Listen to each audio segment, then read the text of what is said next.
Selamat sore sahabat Bawaslu. Jumpa dengan saya Zakaria Usman dalam program Ciberi, Cerita Pemilu Berintegritas.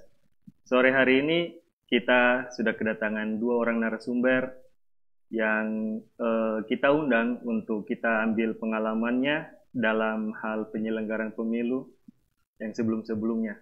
Sesuai dengan tema kita yang sudah kita bagikan di flyer, temanya adalah cerita di balik kotak suara. Mungkin langsung saja saya menyapa. Di sebelah kiri saya ada Pak Samsudin Usman. Selamat sore, Pak. Selamat sore. Sebelumnya kita mau menyampaikan permohonan maaf kepada Pak Samsudin bahwa flyer yang kita sebarkan di Facebook, di media sosial kita itu periodenya 2004-2009, Pak. Iya. Yang sebenarnya 2009-2014 ya, Pak? Iya, saya di periode itu 2009-2014. Itu kesalahan kami. Di sebelah kanan saya ada Pak Gabriel Manyegasi. Beliau di Panwaslu Kota Jayapura. Selamat sore, Pak Gabriel. Selamat sore. Pak Gabriel ini, beliau berdua ini seorang akademisi. Kalau Pak Usman, saya panggil Pak Usman ya. Siap. Baik. Pak Usman sebenarnya saya agak ini karena kita punya nama belakang sama, Pak. Nama saya Zakaria Usman. Iya, iya. Iya. Wah, narasumbernya Samsudin ini agak berat kayaknya panggilnya. Oke. Saya panggil Pak Usman biar lebih akrab. Boleh. Kalau Pak Gabriel Pak aja. Gabriel Ya. biasa akrabnya Lebih Pak familiar Gabriel.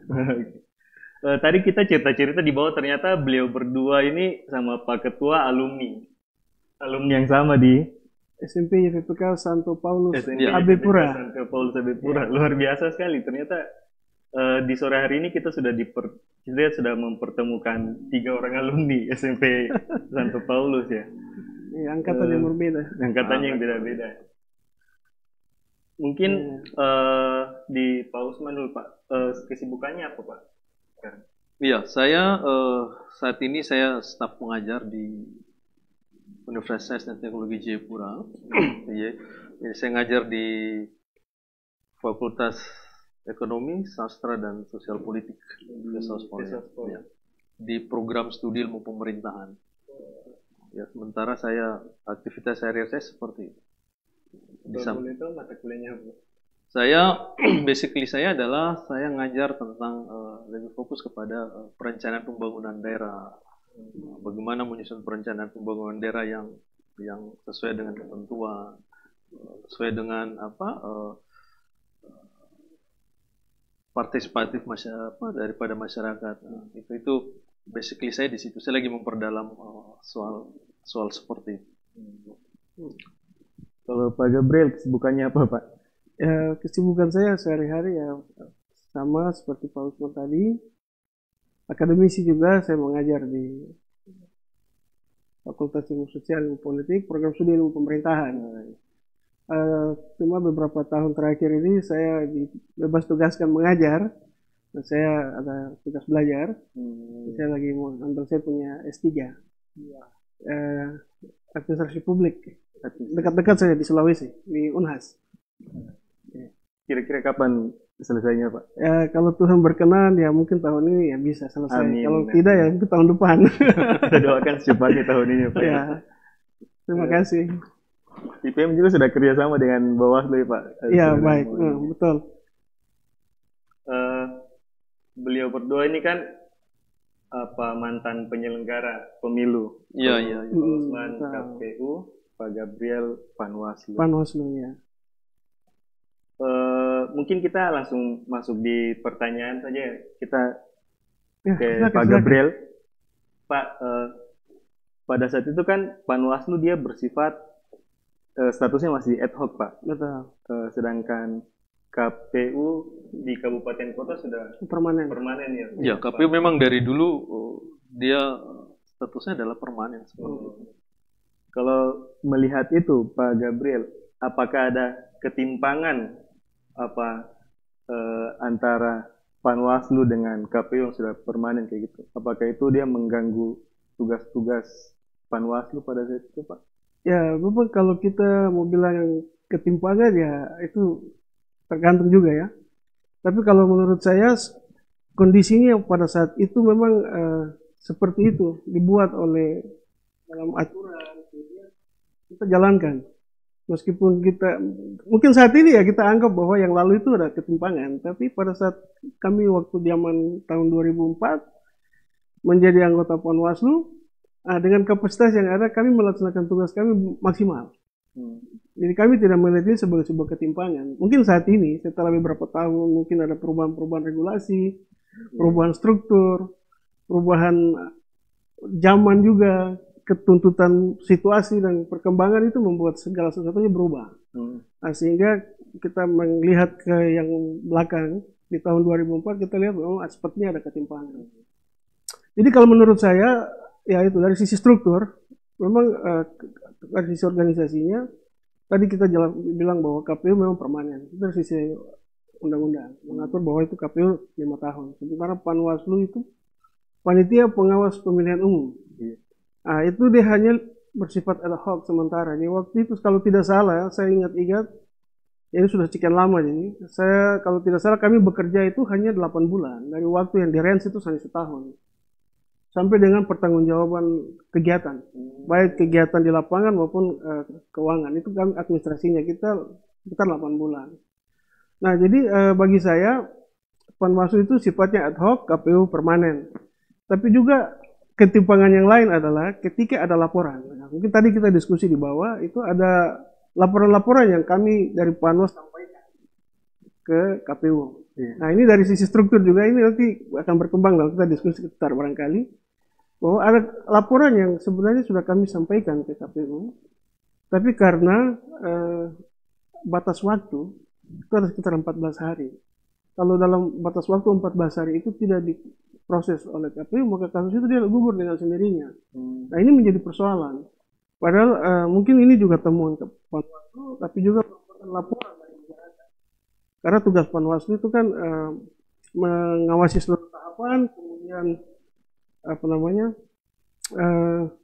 saya agak lupa ya, meneruskan laporan yang sudah masuk ke pihak-pihak yang berkepentingan. Misalnya yang berwenang. Kalau urusan administrasi yang melanggar pelanggaran terhadap administrasi, Panwaslu meneruskan ke KPU. Sementara yang bersifat pidana, itu Panwaslu meneruskan ke KPU, ke kepolisian. Nah, kami pada waktu itu di KPU secara personal itu di dalamnya itu ada dari berbagai unsur. Jadi ada dari unsur akademisi, ada dari unsur pers, kemudian dari unsur kepolisian, kejaksaan, dan masyarakat sipil. Iya. Jadi dari unsur-unsur ini itu membentuk kami menjadi sebuah tim yang disebut Panitia Pengawas Pemilu waktu itu. Itu di tingkat provinsi. Dari provinsi sampai dengan kabupaten. Dan itu strukturnya sama. Saya ingat waktu itu di provinsi ketuanya itu sekarang beliau Dr. Marudut Hasugian. Nah, sekarang beliau itu waktu itu di Panwas di provinsi. Nah, dan kami di Kota Jayapura. Nah, kemudian beberapa teman lain juga yang tersebar di kabupaten kota yang lain. Nah, itu terkait dengan ketimpangan yang barangkali menurut saya yang saya ingat aja bisa saya sampaikan pada sore ini. Berarti sebenarnya bicara ketimpangan, sebenarnya tidak ada ketimpangan kalau kita lihat di masa itu saja, tidak berkaca di masa yang sekarang, Pak ya. Ya, kalau kita bandingkan dengan sekarang, ya barangkali saya anggap bahwa di masa kami waktu menjalankan tugas itu kita tidak melihat itu sebagai sebuah ketimpangan. Iya, karena di masa itu kan. Ya, situasinya menuntut untuk memang kita harus bekerja. Jadi pengawasan itu bukan menjadi milik kita seorang semata, artinya tugas dari Panwaslu saja, tapi itu menjadi tugas semua orang.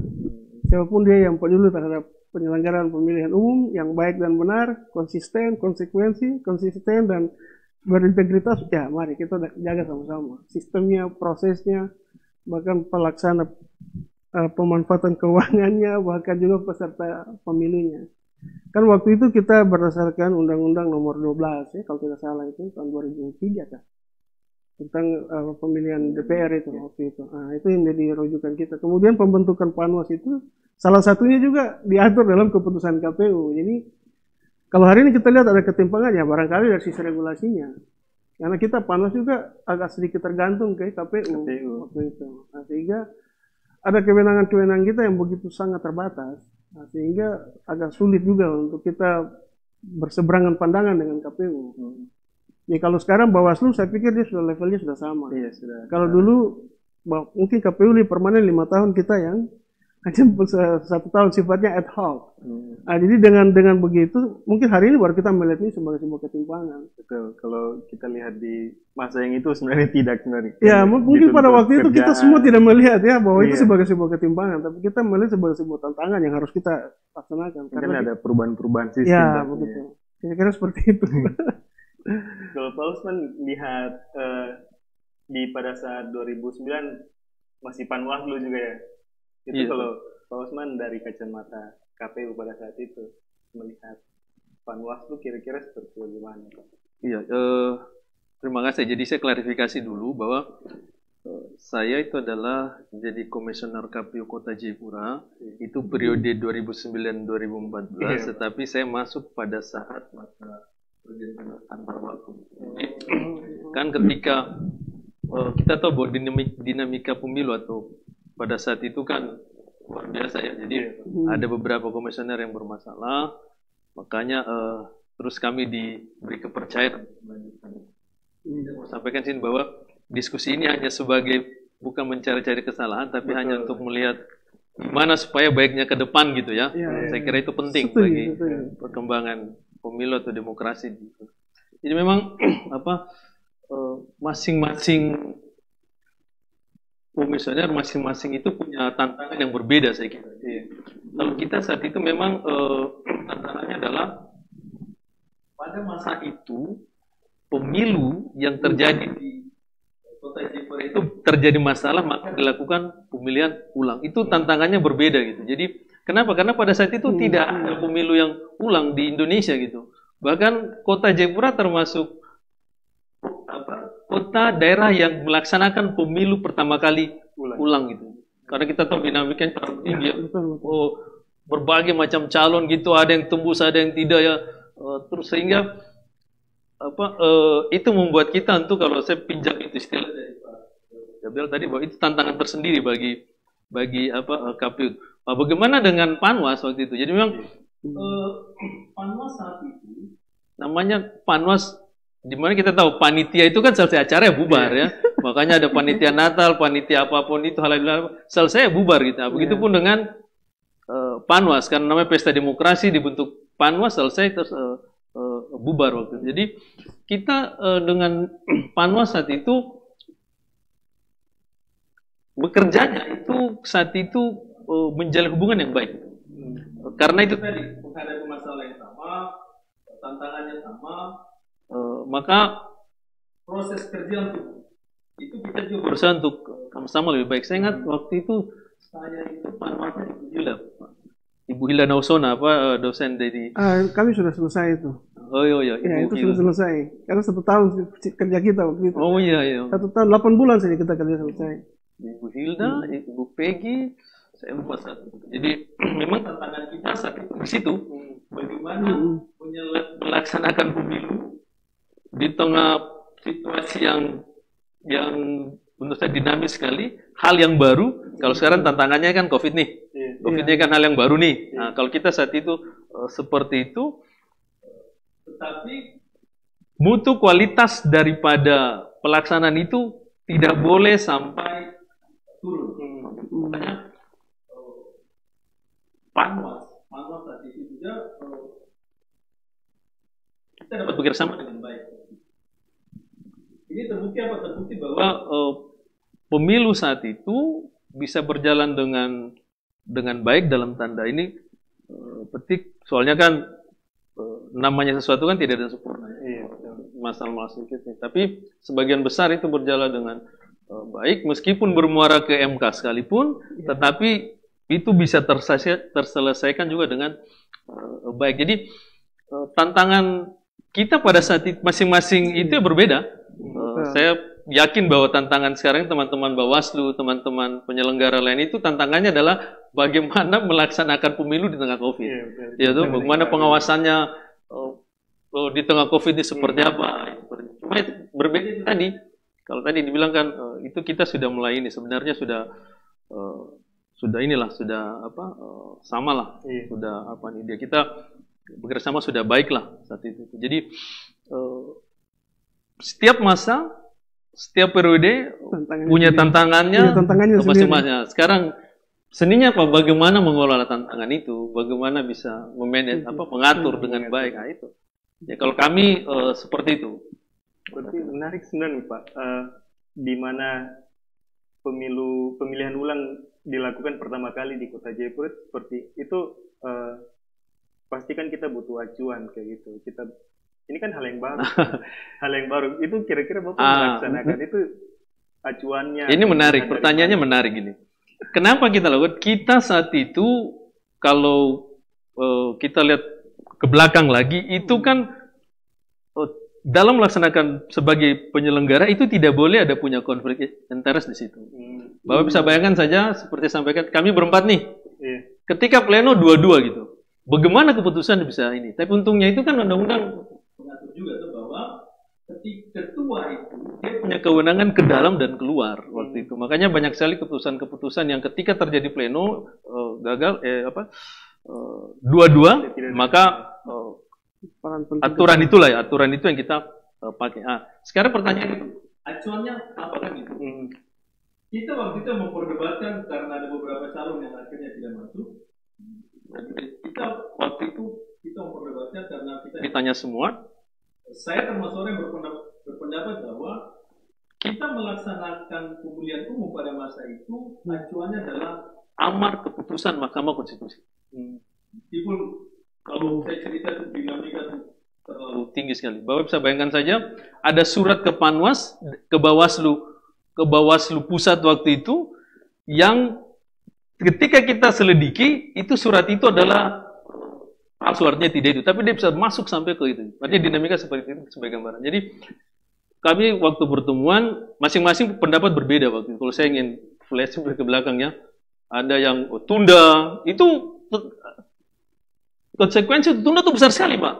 Karena apa? Karena dinamika terlalu tinggi gitu. Ada yang ingin tunda, ada yang ingin jalankan. Tapi saya waktu itu ketika ditanya sama almarhum Prof. Lapona, saya berpendapat bahwa pelaksanaan pemilu kada ulang Kota Jayapura dia harus mengacu kepada amar putusan MK. Saya ditanya begini, kenapa pakai itu? Saya berpendapat kalau sampai itu dilaksanakan dan bermasalah, maka yang salah adalah keputusan MK gitu.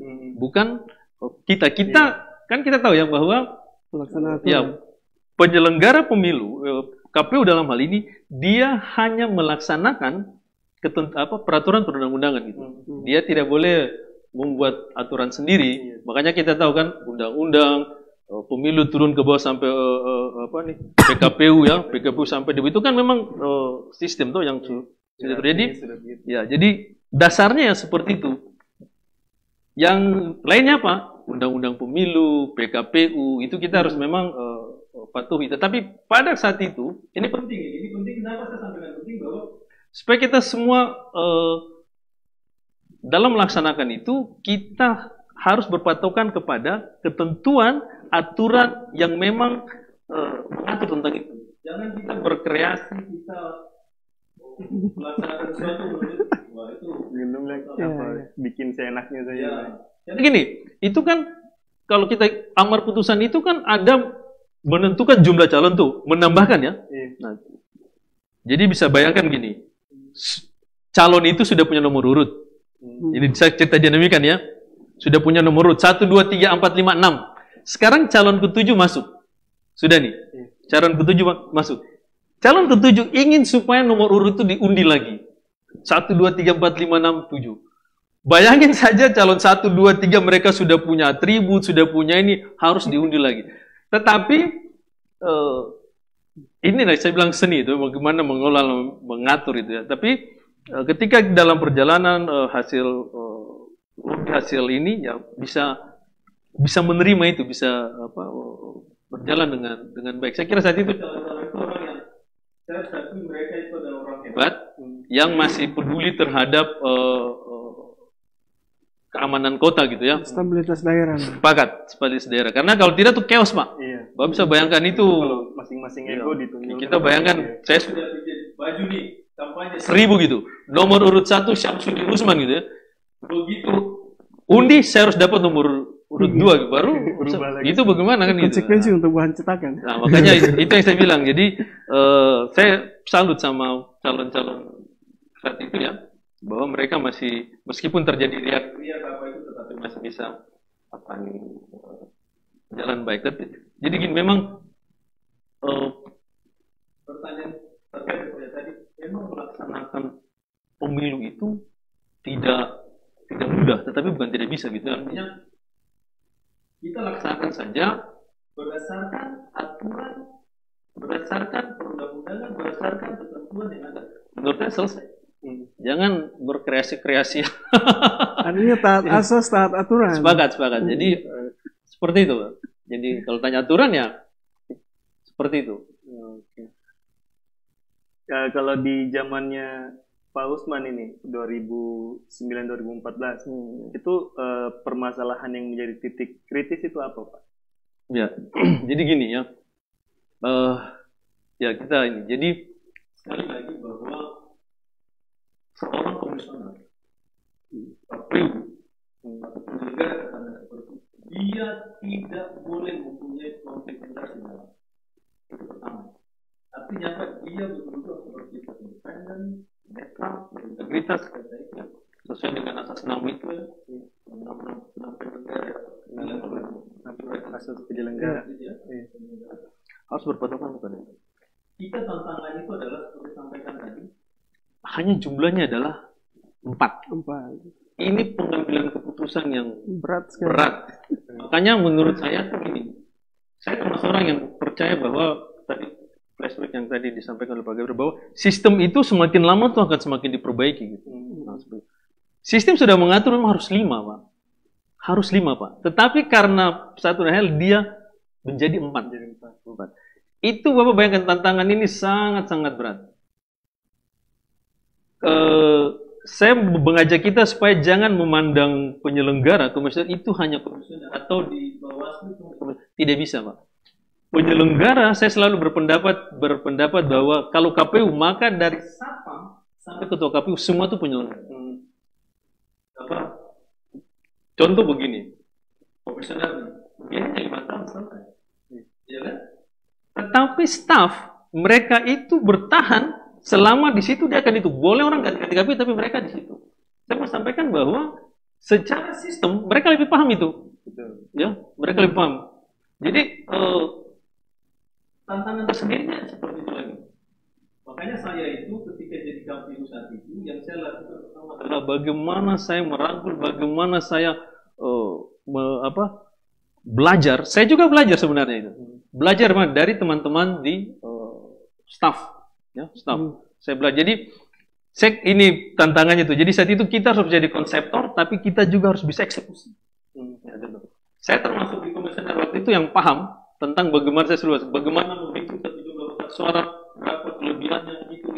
Kenapa? Karena saya juga melakukan itu. Gitu. Jadi tidak boleh, kalau saya itu berada di situ, tidak boleh ada konflik interest dalam. Itu tantangan berat. Terus berikut adalah tadi penyelenggara. Jadi memang kalau saya beranggapan komisioner simbolis saja, yang dibawa, tapi sangat menentukan. Bapak bisa bayangkan kalau lipat suara coba, apakah komisioner melipat? Belum tentu mau, iya kan? Iya. Belum tentu mau. Siapa yang melipat? Kalau tidak lipat, bagaimana jalan? Jadi tantangan berikut itu begini. Ini saya jadi berulang memori. Jadi kita bisa bayangkan gini. Pada saat itu, ini pentingnya koordinasi. Pada saat terjadi pemilu kada, anggaran itu Rp1 pun belum turun ke bawah. Katakanlah besok pemilu nih. Sampai saat ini, sekarang ini besok pemilu, sampai saat ini belum ada Rp1 pun yang turun waktu itu. Bayangkan seperti itu. Jadi bagaimana perjuangan, saya ingat saat itu sampai almarhum Prof. Lapun luar biasa itu, saya banyak belajar dari dia. Dia bilang saya, Pak Usman gimana? Saya bilang, Pak Prof, tugas saya dan Bapak adalah berusaha. Titik. Selanjutnya, Tuhan yang menentukan. menentukan. Karena sudah tidak bisa kalau secara akal sehat tidak bisa, Pak. Anggaran belum turun. Bayangkan kotak belum didistribusikan. Kalau saya cerita panjang sebenarnya, kotak belum didistribusikan. Jadi kalau saya cerita lagi itu, ini penting koordinasi dengan semua itu penting itu. Jadi besok pemilu saat ini baru distribusi, baru kita mulai masuk ke kotak. Itu saya gitu. Ya, tapi memang staf-staf kita saya itu luar biasa. Itu saya bilang ya, karena mereka kerjaannya itu. Jadi tutup. Nah, sekarang Bapak yang ketika tutup semua, mau jalan itu mana yang duluan? Tidak ada yang mau. Waktu itu tantangan, Bapak bisa saya cerita, tidak ada yang mau. Akhirnya saya menghadap Pak Ketua, Pak Prof mau izin apa? Ini kota harus bergerak ini. Kalau tidak akan yang bergerak. Dia bilang tidak bisa, Pak Usman berjalan. Saya bilang tidak bisa Pak Prof, harus jalan. Dia bilang, Pak Usman, Waratami. Kenapa? Waratami sedikit. Yang terjauh ya? Ya, Waratami sedikit. Terjauh sedikit, baru dia itu kan punya nilai politik kan. Politis sedikit itu dengan daerah perbatasan itu. Ya. Jadi kan wajah kita itu kan dari situ. Pak Usman yakin? Saya yakin Pak. Kita jalan. Sampai di Nafir ada mau cegat, polisi tinggal turun. Sampai sana bos. Sampai sana turun, saya tinggal bagi. Ada persoalan? Tidak ada. Kotak suara gitu. Tahu apa yang terjadi? Ada kurang kotak suara. Apa yang terjadi? Saya telepon. Jadi memang kerja-kerja saat itu prinsipnya gini. Kalau kita ingin dapat hasil yang luar biasa, maka kita harus kerja luar biasa juga. Tidak bisa biasa-biasa, tidak mungkin gitu. Ya kalau berkaca kemarin, mohon maaf, katakanlah macam kemarin tertunda sebagai tantangan kita waktu itu. Ya masing-masing punya, tapi waduh, jangan bilang Pak, itu tidak tidur 2 hari 2 malam itu. Saya ingat itu sampai tidur gini gitu. Di apa skala itu bayangkan. Jadi inilah fungsi koordinasi, cuma itu karena kita kan masuk itu kan PAW itu. Ya PAW betul Pak. Jadi masuk itu, jadi kan kita harus beradaptasi dengan itu dan tekanan juga tidak banyak hal harus tidak main-main. Jadi orang bilang ini saya harus clearkan di sini. Orang bilang bahwa saat itu ada salah satu anggota dewan, saya tidak sebut namanya, kasih uang di mana Pak? Tidak ada itu. Saya tuh ke Bank Papua tuh setengah alot Pak alot. Kalau bayangkan kita lagi lobby anggaran belum cair ini, di bawah tuh sudah kacau gitu. Saya ditunjuk gini. Apa nih? Wajar dia, pukul dia aja gitu. Wajar dia. Saya diam aja gitu. Tapi kan gitu. Bakar. Aduh, saya berdiri gitu. Kenapa? Karena tidak ada komisioner yang berani gitu. Saya sendiri yang berdiri. Untungnya kan seorang Abipura. Ya, orang lama itu. Saya ingat salah satu staf distrik itu sampai 7 saya gini gitu. Saya diam aja gitu. Saya berdiri Pak. Ceritanya menarik. Saya berdiri ini, saya lihat gini. Ini orang saya kenal ini. Ini orang AB, orang ada apa-apa aman gitu. Aman Pak. Kalau tidak repot itu. Aman. Saya turun kisah ke sana. Baru dia bilang ke sana dulu. Saya kan Samsudin Usman ya, tapi nama pendek saya kan Didin tuh. Iya, dari panggil Didin. Om Din. Saya bagaimana? Saya bisa jelaskan. Saya percaya saya pun kepala nih. Tidak mungkin saya dengan kota ini. Kalau kita bicara itu lagi panjang lah, tapi seperti itu. Akhirnya gitu. Kita akhirnya oke sudah gitu. Begitu selesai yang 7 gitu. Dia tinggal selesai kan gitu. Dia berjalan dia kalau distrik dekat aja kok. Kalau kita mau preman-preman bisa juga kan kita. Iya kan bisa kan tinggal turun anak kompleks aku nanti mana-mana kan gitu, tapi kan tidak gitu. Saya ke situ dia hanya datang ke sana aduh, Pak Usman saya minta maaf. Saya tidak apa-apa, itu Anda punya tugas. Tugas dirimu seperti itu sudah gitu. Jadi tugas saya ini adalah bagaimana pemilu ini berjalan dengan baik. Jadi saya bersyukur juga sebenarnya gitu ya, teman-teman Panwaslu waktu itu adalah mereka mau ini. Saya ingat itu ada siapa ini? Yeremias siapa nih? Itu juga baik itu Mas. Jadi memang saat itu semua bekerja dengan semua stakeholder ya, saya tidak bisa menafikan itu, katakanlah polisi, aparat-aparat semua lah, seperti tadi dibilang, semua itu bekerja menurut saya maksimal. Jadi kalau Bapak bilang tantangan ceritanya udah habis-habis Pak. Iya, ini di zaman itu dinamikanya besar. Bapak bayangkan aja, anak istri saya suruh ke Merauke. Aman kan ke Merauke. Ini kalau orang yang saat itu terlibat itu Biasa keluarga. waduh, itu ke Merauke pakai uang sendiri. Nah, mana ada uang dari itu, kan tidak ada itu. Mace bilang, Mace kan dari Jawa gitu. Karena Jawa itu kan beda kan karakter gitu. Bagaimana nih? Kakak kan di Merauke tuh. Saya bilang berangkat Merauke. Belum COVID jadi kan gampang tuh ya. Jadi tiket malam itu juga dapat terbang dengan Abua ke sana. Karena dengan begitu buat kita bisa kerja tenang. Kita bisa kerja Anda bayangkan tadi saya berdiri gitu orang sudah maki-maki saya itu. Itu kalau ada batu mungkin mereka lempar, tapi kan kita paham lah ya situasi politik, tekanan seperti apa. Bahkan Bapak bisa bayangkan ini tapi saya mau sampaikan pengalaman saya. Itu saya di Jakarta urus untuk KPU, orang tua saya meninggal di Jayapura. Ini memang gak gitu. Saya menghadap sama ketua, Prof, mohon izin, orang tua saya meninggal.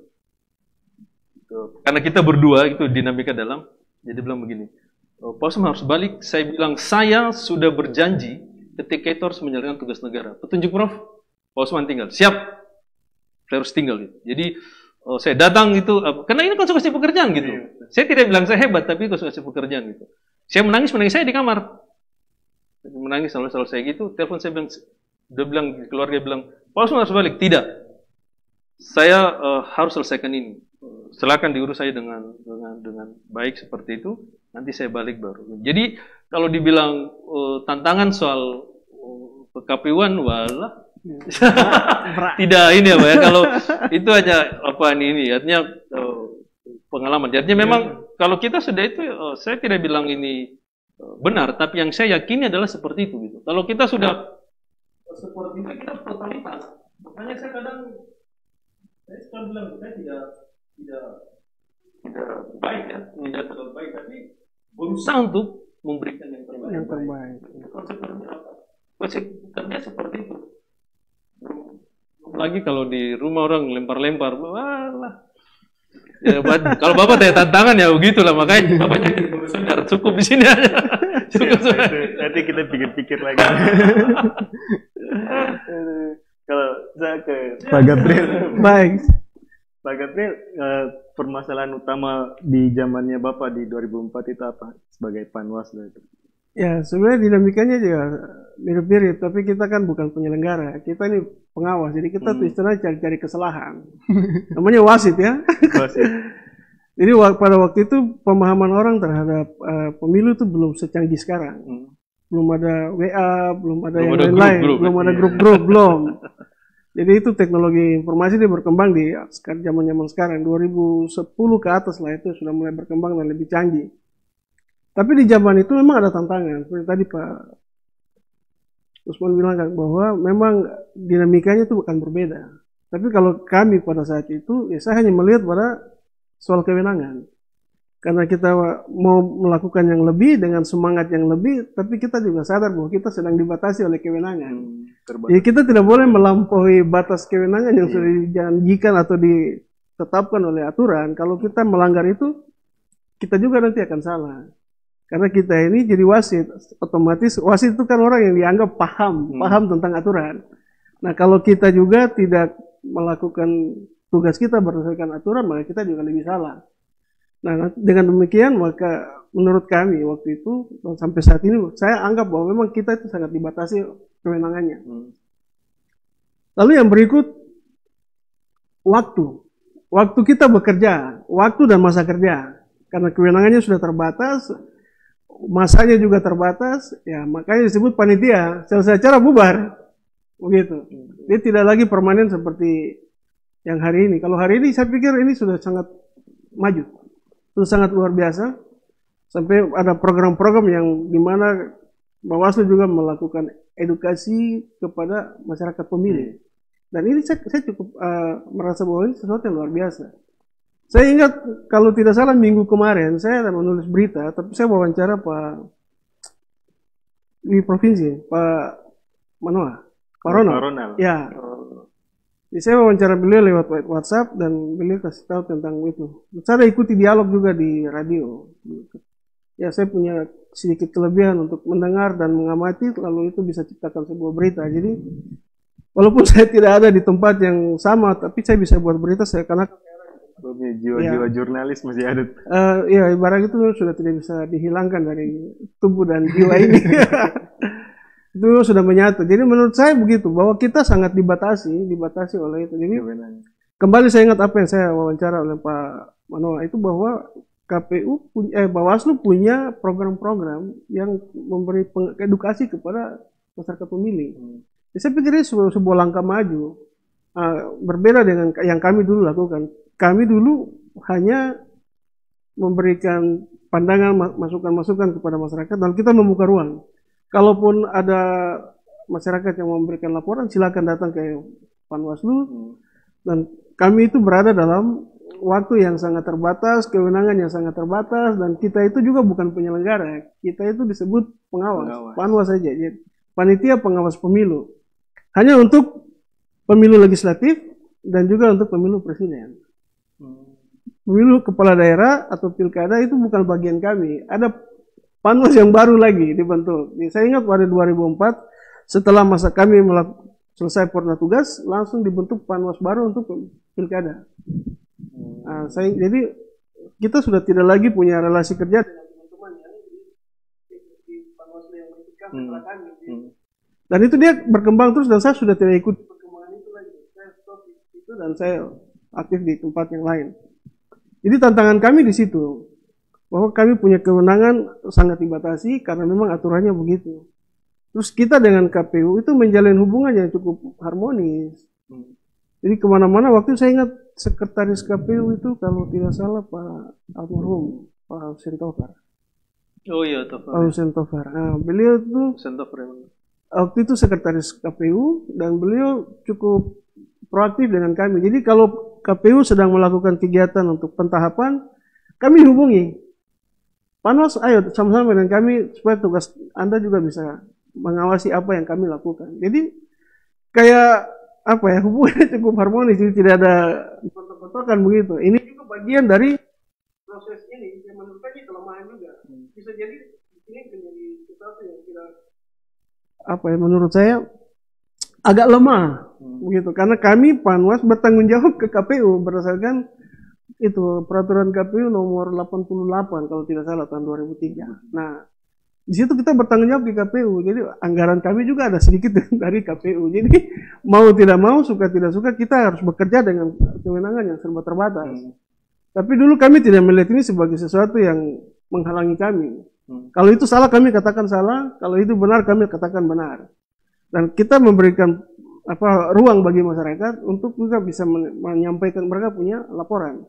Kalaupun ada sesuatu yang menurut masyarakat ini kategorinya pelanggaran, silakan datangi Panwaslu, apa yang Anda mau sampaikan, karena kami punya form waktu itu ada, silakan dilaporkan. Nanti ada tim, kami sebut itu Pokja itu akan menerima laporan, lalu Pokja itu akan bikin semacam telaah, kemudian nanti disampaikan ke fungsionaris Panwaslu waktu itu, lalu nanti Panwaslu yang akan meneruskan.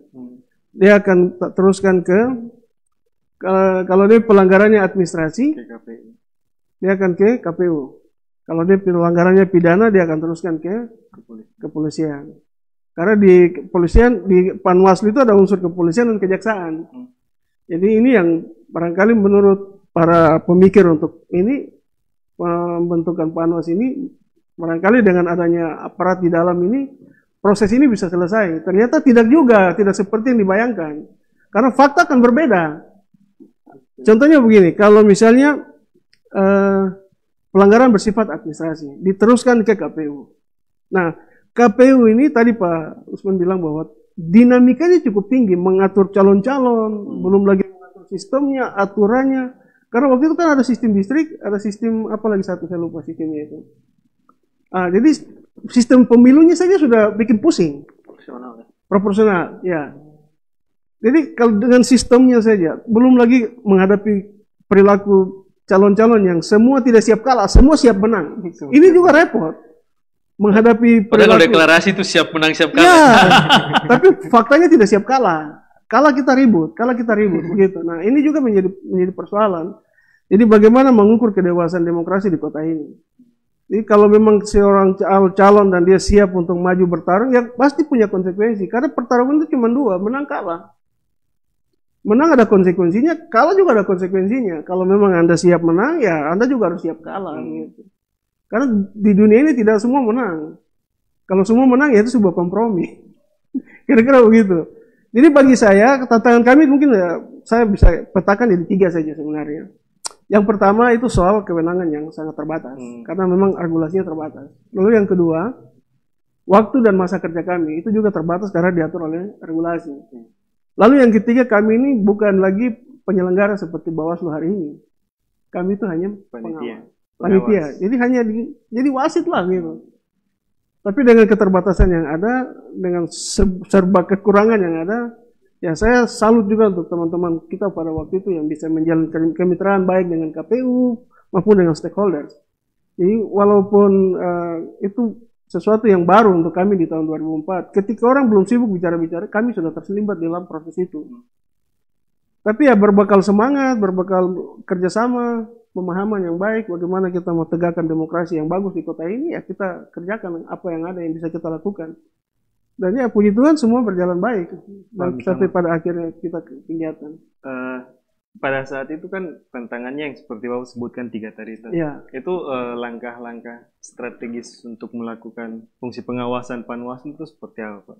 Pada saat itu? Ya, langkah strategis kami ya gitu. Kami membangun koordinasi, komunikasi dan apa istilahnya itu. Jadi kita mencoba untuk membangun kerjasama, menjalin kerjasama seluas-luasnya dengan siapa saja untuk kemitraan itu kita bangun. Sehingga keterbatasan yang ada bisa kita siasati dengan berkomunikasi. Begitu. Jadi walaupun kita tidak punya duit yang serba terbatas, kita komunikasi dengan yang punya uang, misalnya pemerintah kota. Kita harus bicara dengan Pak Wali Kota, kita harus bicara dengan Pak Sekda, kita harus bicara dengan kepala kepegawaian. Karena beliau ini Sekda, beliau waktu itu masih jadi kita minta untuk datangkan staf bagi kami pada waktu itu karena kita bekerja tanpa staf, cuma Panwaslu 5 orang, stafnya tidak ada.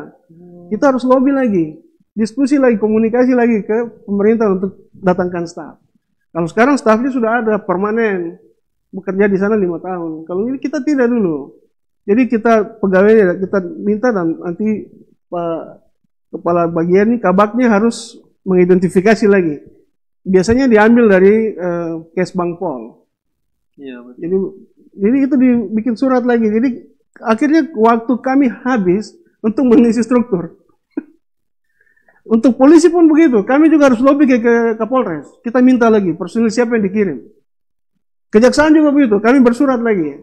Jadi semuanya dengan kami lakukan negosiasi. Jadi ya karena saya wartawan ya wartawan coba bergerak. Ya, karena waktu itu masih energik, jadi suka meliuk-liuk di tengah keramaian dan kita pergi dan kita komunikasi baik. Datang bukan atas nama wartawan, tapi atas nama KPU, Panwaslu. Kota Jayapura, saya waktu itu jabatannya wakil ketua, dipercayakan teman-teman. Jadi kita mencoba untuk bagaimana menjalin kemitraan seluas-luasnya, baik dengan pemerintah, TNI Polri, kejaksaan, tokoh masyarakat, tokoh agama, bahkan kami dikumpulkan dalam sebuah evaluasi besar waktu itu di Kota Jayapura di GOR dan kita duduk sama-sama di situ dengan masyarakat umum dan bicara tentang bagaimana pemilu yang benar dan bagus yang berintegritas di Kota Jayapura. Dan ya waktu sampai selesai ya saya pikir kita bisa menikmati tahun 2004 sampai tugas kita selesai. Gitu. Itu keterbatasan yang kami hadapi. Jadi siasatnya begitu. Kita mencoba untuk bagaimana dengan keterbatasan itu kita membangun itu strateginya, kita membangun kemitraan. Itu kata kuncinya. Segala hal bisa kita selesaikan dengan kemitraan. Karena pada dasarnya kan Panwaslu maupun KPU sendiri tidak bisa kerja tanpa ada mitra. Betul, kita harus libatkan semua komponen. Karena namanya pemilu itu semua orang berkepentingan. Semua itu berkepentingan di sana. Ada pemerintah sendiri berkepentingan, ada partai politik berkepentingan, ada calon-calon juga berkepentingan, polisi juga berkepentingan untuk amankan, kejaksaan juga berkepentingan. Jadi semua stakeholders itu berkepentingan di dalam. Jadi mau tidak mau, suka tidak suka, kita harus membangun kemitraan, jalin kerjasama seluas-luasnya. Dan Panwaslu waktu itu membuka diri. Begitu. Ke Pak Usman. Silakan. Pak Usman, Ya. pada saat itu kan seperti yang Bapak tadi cerita, dinamikanya tinggi sampai pribadinya Bapak juga sempat terancam kayak gitu. Kira-kira persoalan-persoalan yang terjadi itu apakah pernah terulang di tahun-tahun setelahnya atau dia berhenti di situ saja? Sebenarnya permasalahan pemilu bagi saya itu klasik. Kenapa klasiknya? Kita lihat itu mulai dari proses tahapan. Itu kalau kita lihat datanya itu aja gitu. DPT bermasalah, DPS bermasalah, hasil itu pasti akan pencalonan bermasalah dan seterusnya dan seterusnya. Jadi makanya saya bilang itu tuh klasik gitu. Tapi saya mau bilang bahwa memang ada pepatah kalau hanya keledai yang jatuh di lubang sama dengan artinya bahwa kita harus belajar dari kesalahan atau pengalaman yang sebelum-sebelumnya. Kalau Bapak tanya saya tentang itu, saya lihat faktor ini belum dilakukan secara maksimal. Jadi bilang tentang itu. Coba lihat, selama penyelenggaraan pemilu pasti DPT itu bermasalah. Saya berani bilang pasti karena sampai saya bicara begini pasti gitu. DPS bermasalah. Apalagi pencalonan tuh pasti bermasalah. Hasil itu pasti bermasalah. Jadi setiap tahapannya pasti ada persoalan. Pasti ada persoalan gitu. Artinya saya mau sampaikan bahwa bukan berarti masalah itu tidak ini, Pak. Silakan saja gitu. Tetapi kan kualitasnya itu menurut saya itu semakin lama tuh harus semakin baik. Harus semakin baik gitu. Jadi permasalahan-permasalahan ini itu harus menjadi tanggung jawab semua gitu. Petugasnya, pendataannya. Saya ambil contoh gini, di tempat saya itu orang tua saya sudah meninggal gitu. Ini kita bicara tentang masalah-masalah ini. Tapi bisa dibayangkan setiap itu namanya ada gitu. Ini kan jadi kalau tanya masalah ini menurut saya masalah yang klasik, yang menurut saya klasik, yang seharusnya bisa diatasi gitu. Makanya saya sering berpendapat atau kalau bisa kasih solusi, menurut saya ini harus bisa ditanggulangi dengan IT. Harus di IT yang baik, dengan itu yang baik, pendataan itu yang baik. Kalau tidak, coba orang sudah mendata nih, balik datanya itu sama saja gitu. Saya dengan mantan komisioner sekarang itu, salah satu itu punya masalah tentang pendataan itu. Waktu saya jadi komisioner, dia masih saya komisioner, dia salah satu penyelenggara ya. Jadi di salah satu distrik, maka saya coba untuk bagaimana pendataan itu. Itu jadi case, jadi studi kasus buat saya gitu. Kita kasih data gitu, turun tuh berbeda. Jadi ini kan makanya permasalahan ini menjadi penting. Yang berikut tuh begini menurut saya. Seorang penyelenggara itu saya sepakat dengan dia harus memahami, rata-rata tuh orang tuh tidak memahami tentang peraturan gitu.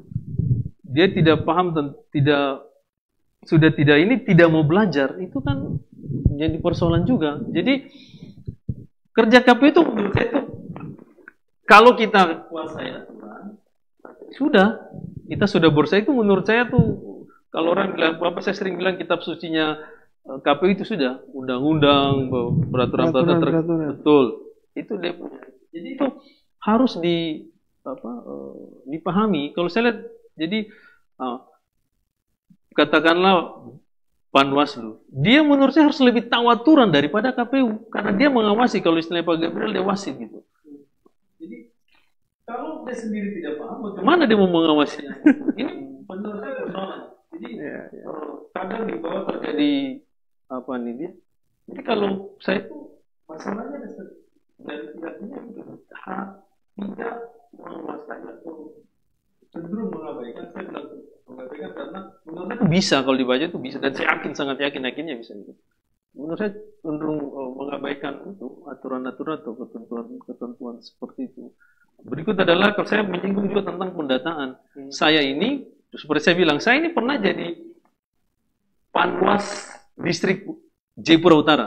Mungkin orang tidak, tapi saya pernah gitu. Kalau saya tanya sekarang gini, bisakah bisakah Bawaslu tunjuk kasih saya bukti SK dulu itu?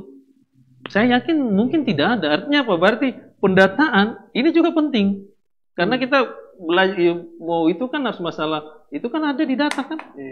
Belajar dari itu, evaluasi. Nah, itu. Jadi pendataan itu penting. Saya dalam kegiatan ini saya mau tekankan bahwa harus punya pendataan basic data itu.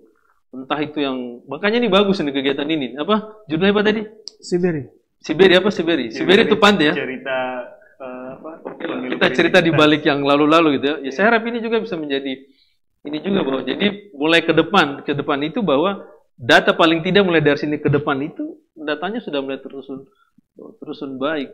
Coba kalau sekarang saya tidak yakin itu kalau kita jangankan di Bawaslu, coba ke KPU tanya data itu. Mungkin juga tidak punya.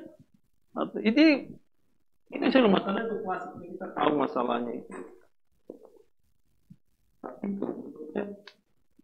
DPT, aduh. Itu kenapa bisa terulang terus Pak? Macam tiap pemilu kan pasti yang masalah DPT, DCS lah, DPT. Nah, jadi saya pinjam ini Pak Gabriel ini bahwa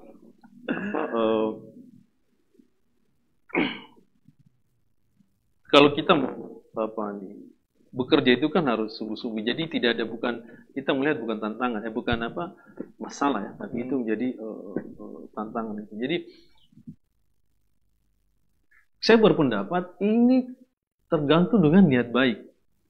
Niat baik untuk bekerja, untuk mendata sebaik mungkin gitu. Prinsip saya selama bekerja itu begini, tidak ada hal yang mungkin orang akan bilang susah apa begini-begini. Kalau saya itu tidak ada hal yang tidak bisa. Saya berpendapat bahwa bekerja itu soal mau dan tidak. Makanya kalau saya ngajar itu selalu sampaikan di kelas seperti ini bukan soal pintar dan bodoh, tapi soal mau atau tidak gitu. Sebab kalau ada keinginan baik ini untuk bekerja dengan baik itu ini bisa ini. Jadi masalah itu bukan tidak pasti ada. Saya yakin itu pasti ada. Tetapi paling tidak itu dia semakin berkurang yang sudah lalu jangan sampai ini. Karena mana kalau saya itu data. Saya juga berpendapat begini sebenarnya masalah itu. Jumlah Bawaslu sini berapa? Komisioner. Komisionernya 3 orang. 3. KPU? 5. Gimana 3 orang ngawasin 5? Menurut saya itu berat itu. 5 distrik ya? Iya. 1 orang KPU, 1 distrik. Bawaslu mengawasi 1. Bisakah Pak Ardin bagi 2 gitu badannya gitu ya? Sebelah kiri ke sana tidak bisa. Jadi sebaiknya itu 5 jumlahnya juga 5. Kan apa nih? Dulu kan aturan undang-undang itu kan KPU kan 3 tuh. Ya sekarang dia naik 5. Kenapa Bawaslu tidak didorong jadi 5 juga? Biar dia bisa mengawasi. Bawaslu berapa orang? 5 ya? 3. Oh, 3 mengawasi. Jadi kan kewenangannya besar, tapi personilnya kecil. Dulu kewenangannya kecil, tapi personilnya 5. Ya, jadi kan, Bapak bisa bayangkan coba 5 orang itu. Bagaimana mau? Ya, jadi kalau kenapa bisa terulang? Menurut saya itu tergantung.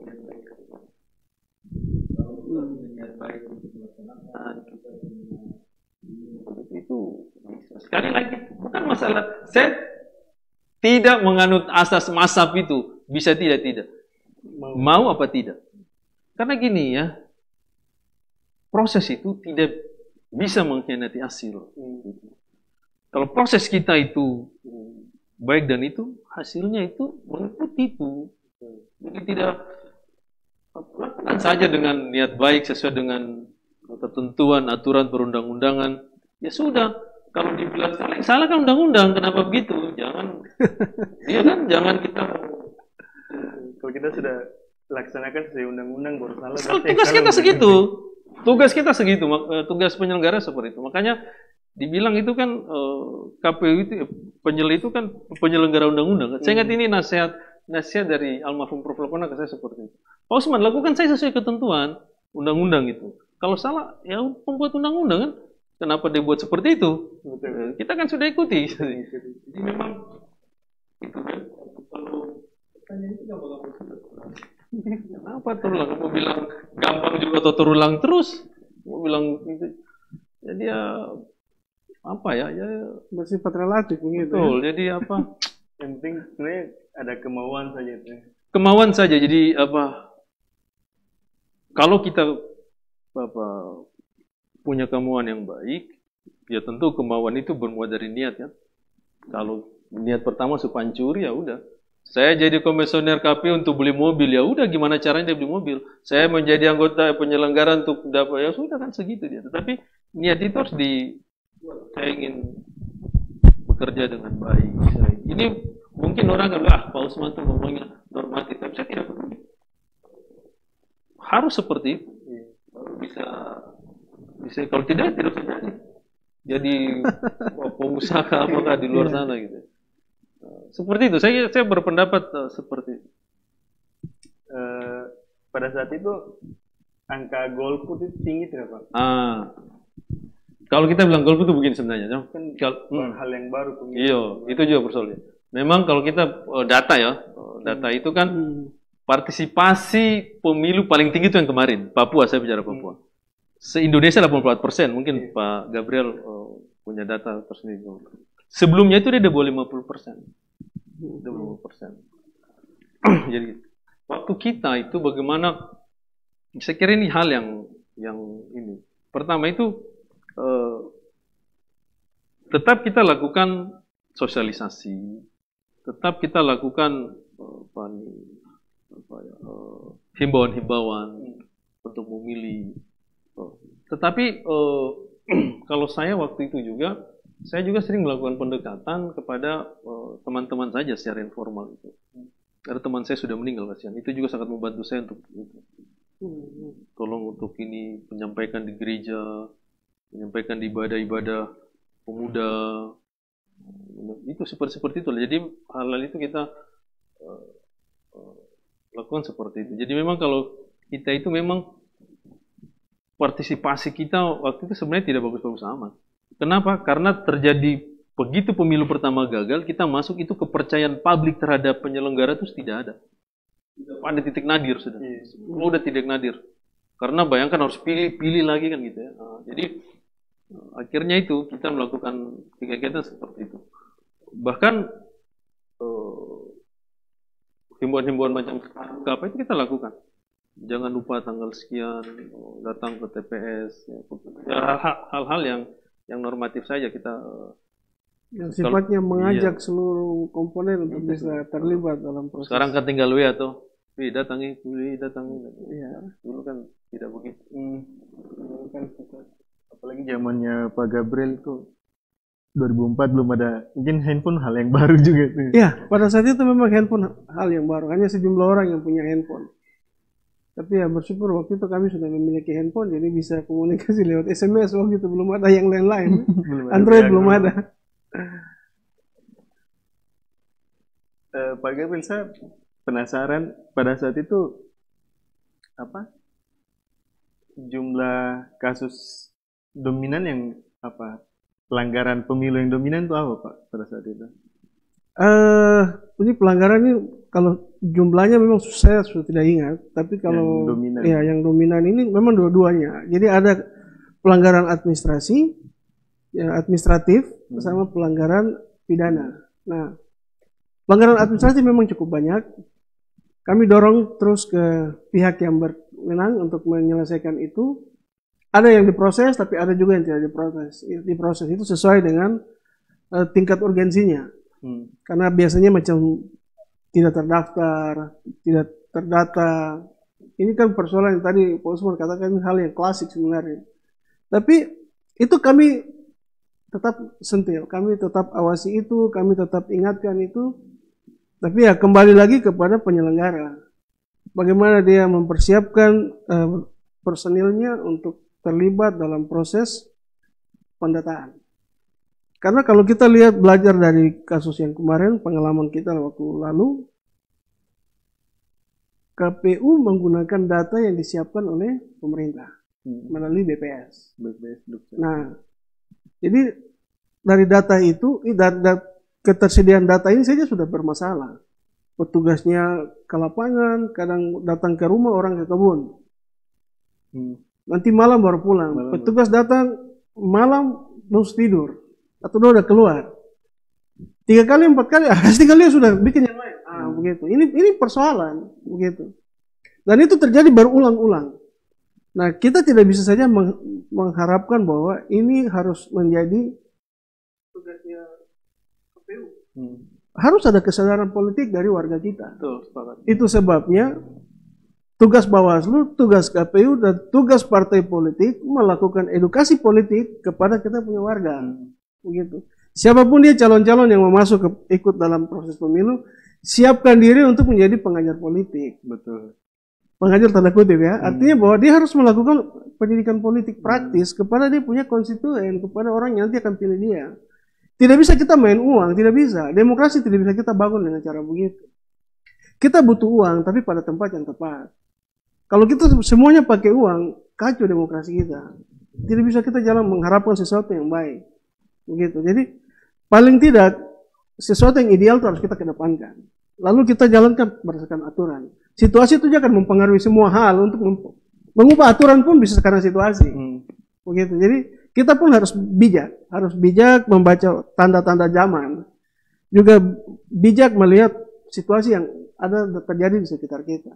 Nah, sehingga kalau kita kembali soal pertanyaan yang tadi bahwa ada kasus-kasus yang dominan. Ya, saya pikir antara administratif dengan pidana itu semua sama kuatnya. Karena ini manusia yang melakukan ini. Hanya untuk meloloskan kepentingan dia. Begitu. Dia bisa buat sesuatu pelanggaran di sini. Yang penting saya punya target politik tercapai. Nah, ini pemahaman orang yang ada saja mungkin pada saat itu. Dan kita tidak bisa tahu. Tapi dari hasil itu kita bisa tahu hari ini. Bahwa ada kepentingan-kepentingan politik. Sehingga dia bisa terobos aturan, tabrak tembok. Yang penting kita kepentingannya dikedepankan. Nah, ini juga harus menjadi tanggung jawab kita yang lain.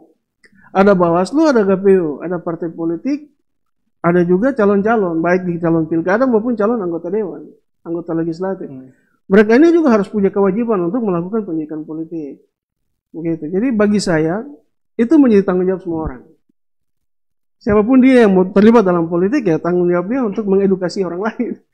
Supaya demokrasi kita ini bisa terbangun baik. Kalau kita berharap Panwaslu atau Bawaslu, kita berharap KPU, kita tidak bisa dapat apa yang menjadi cita-cita publik. Bahwa pemilu yang ideal itu seperti ini. Begitu, itu kira-kira dari saya untuk. Apalagi kan pemilu itu dibilang pesta rakyat, Pak. Ya. Jadi otomatis ya, rakyat juga harus terlibat kayak gitu, tidak. Ya, kalau bicara konotasi pesta ini kan ada kesan hura-hura. Nah, ini juga persepsi yang terjadi di masyarakat. Cuma mungkin kita harus membangun satu konsep pemahaman yang benar bahwa boleh pesta, tapi harus menghargai tuan pesta. Yang menyelenggarakan ini kan harus kita taat pada dia, karena dia yang menyelenggarakan. Ini aturannya, Anda masuk dari kanan, keluar di sini. Menu makannya ini, Anda yang tidak makan di sini, makan di sana. Anda diundang, Anda duduk di sini. Harus tertib. Kalau konotasi pesta, bukan pesta yang amburadul begitu. Jadi kalau kita bicara pesta, itu nanti ada konotasi yang kurang bagus juga. Begitu. Jadi memang kita harus punya pemahaman yang sama, membuat batasan, definisi yang jelas tentang pesta rakyat. Kalau pesta rakyat, oke, kita berpesta, tapi pesta yang bagaimana? Yang ada aturannya. Ya, pesta harus tertib, begitu. Kalau pemilu ini memang pesta rakyat. Ini gawean nasional, dikerjakan di setiap daerah. Tapi jangan sampai kita tidak memperhatikan ketentuan dan aturan. Aturan itu menjadi panglima tertinggi. Sebab kalau kepentingan politik yang di atas kita kacau, begitu. Jadi kita harus kedepankan aturan. Aturan itu jelas, tegas. Nah, kemarin kita melihat bahwa aturan itu ada, tapi dia tidak punya sanksi yang kuat untuk membuat efek jerah. Ini juga persoalan. Misalnya ketika orang melakukan pelanggaran administrasi. Pelanggaran ini apa sanksi hukumnya? Kalau hanya diteruskan ke pihak yang berwenang dan hanya bilang oke, A dan B, terus sampai ke pengadilan apa yang bisa memberi efek jerah kepada si pelanggar ini. Ini juga persoalan yang memang kadang-kadang tidak masuk akal. Kita menghabiskan energi dengan semangat yang ada, tapi pelanggar enak lolos dan terus dilantik. Ini juga masalah. Begitu. Nah, ini menurut saya tantangannya berat. Tapi ya tadi Pak Sandi katakan bahwa bagaimana kita bisa mensiasati itu. Walaupun setiap zaman, setiap periode tantangannya berbeda. Tapi bagaimana seni kita mengelola persoalan. Kalau kita bisa kelola itu baik, ya kembali ke kredibilitas kita bahwa memang orangnya personalnya bagus, karakternya bagus, integritasnya bagus, cara pandang dan wawasannya ke depan juga bagus. Nah, sehingga integritas seseorang itu juga menentukan kinerja dia. Tidak mungkin orang yang beradil kita bilang kinerjanya baik, tidak mungkin. Jadi orang yang berintegritas baik otomatis pasti kerjanya bagus. Kalau dia kerja bagus pasti prosesnya baik. Kalau prosesnya baik seperti tadi Pak Usman bilang bahwa memang hasilnya pasti baik. Jadi proses atau hasil tidak bisa menyangkal proses. Itu sebuah kesatuan yang memang harus diakui begitu. Kalau Pak Gabriel melihat KPU Kota Jayapura dan Bawaslu Kota Jayapura sekarang ini seperti apa? Kalau saya melihat bahwa sebenarnya ini dua lembaga yang dua-dua punya power. Dua-dua punya power, dua-dua punya sistem yang diatur oleh sistem yang bagus, regulasi yang kuat, dana yang cukup, personil yang bagus untuk bekerja. Saya pikir manfaatkanlah potensi yang ada. Kelebihan-kelebihan yang ada ini dengan kecanggihan teknologi, saya pikir bisa dilakukan terus. Lakukan terus, itu hal positif, itu hal baik. Jadi dua lembaga ini saya pikir dengan potensi yang ada, kemauan politik yang ada untuk bekerja secara baik, otomatis pemilu di kota ini akan jadi baik. Itu menurut saya. Saya pikir kondisi yang ada jangan sampai kita selalu mengeluh karena kurang ini, kurang itu. Itu seni. Justru yang kurang-kurang ini lakukanlah sesuatu untuk mengatasi. Iya. Mau atau tidak sih itu. Ya itu soal mau atau tidak. Bukan suka atau tidak, mau atau tidak ya. Bukan bisa atau tidak bisa, tapi mau atau tidak. Begitu. Kalau Bawaslu mau untuk pemilunya bisa dilakukan ke depan dengan baik dan sesuai dengan ketentuan, ya saya pikir Bawaslu tahu lah caranya. Kita tidak perlu mendikte, karena Bawaslu yang bekerja dan Bawaslu yang tahu. Kalau Pak Usman melihat Bawaslu Kota Jayapura dan KPU Kota Jayapura sekarang? Iya, kalau saya sepakat sih dengan Pak Gabriel tadi. Kalau saya tetap optimis ya bahwa dua lembaga ini dengan personel-personel yang dimiliki menurut saya baguslah bisa ini. Terlepas dalam tanda petik kelebihan dan kekurangannya, kita harus optimis gitu untuk memberikan kepercayaan kepada mereka. Yang perlu kita hindari atau yang jadi yang kekhawatiran saya tersendiri itu adalah jangan sampai orang itu, masyarakat itu menjadi antipati gitu, artinya jadi apatis. Nah, itu yang persoalan. Sudah saya apa-apa, nah itu yang tidak. Jadi saya berpendapat bahwa saya tetap optimis dengan mereka-mereka yang dulu di komisioner. Cuma kritik saya adalah jumlahnya itu tidak berimbang. Saya selalu jumlahnya tidak berimbang. Jadi ditambah lagi biar 5 gitu ya? Iya, 5 biar kan kota tuh enak itu kalau 5 tuh masing-masing dia menangani distrik. Oh iya 5. Betul. Saya kalau masa kami dulu tuh 5. Jadi kami dilepas masing-masing. Saya dulu wilayahnya Muratami. Pengawasannya wilayah Muratami. Jadi mungkin orang bisa berpendapat bahwa kan Bawaslu itu kan ada lembaga-lembaga lain masyarakat, tetapi yang betul-betul punya kewenangan untuk memproses itu kan kita tahu bahwa ada di Bawaslu. Jadi saran saya itu komunikasi itu harus dibangun, harus dijaga. Bukan berarti terus kongkol-kongkol. Saya tidak percaya, karena kalau pertanyaan itu saya ambil contoh kemarin ya. Menurut saya kemarin itu terlepas dari kelebihan kekurangannya, Bawaslu sudah bagus itu, sudah berani menyampaikan, betul-betul sudah, menurut saya. Kenapa? Karena saya mau itu prosesnya, proses pleno-pleno itu saya ikut ya. proses pleno itu saya ikut juga meskipun tidak ini. Di Aston saya ikut, di Trikora saya ikut ya. Artinya sebagai orang yang senang aja untuk melihat, benar powerful juga. Dan cuma itu tadi kalau paling bagus itu kan kalau di apa? Tambah dengan kapasitas. Jadi sudah menurut saya sudah inilah, saya percaya dengan teman-teman di ini. Cuma itu satu hal lagi, kita tidak bisa mengabaikan anggaran. Jadi memang anggarannya itu harus baik juga baru bisa. Tidak gimana mau ini. Tapi sudah bagus lah. Kalau dulu kan anggaran tergantung KPU ya. Tidak juga ke KPU, tapi dari KPU keluar, gitu. Paling tidak ada dari KPU juga. Cuma kita anggarannya dari pemerintah, APBD dan APBN. Hanya saja kewenangan untuk Panwas melakukan ini dan itu juga ada sebagian yang diatur dalam peraturan KPU. Gitu. Makanya agak sedikit terbatas kewenangannya. Tapi kalau soal anggaran memang dari APBN dan APBD.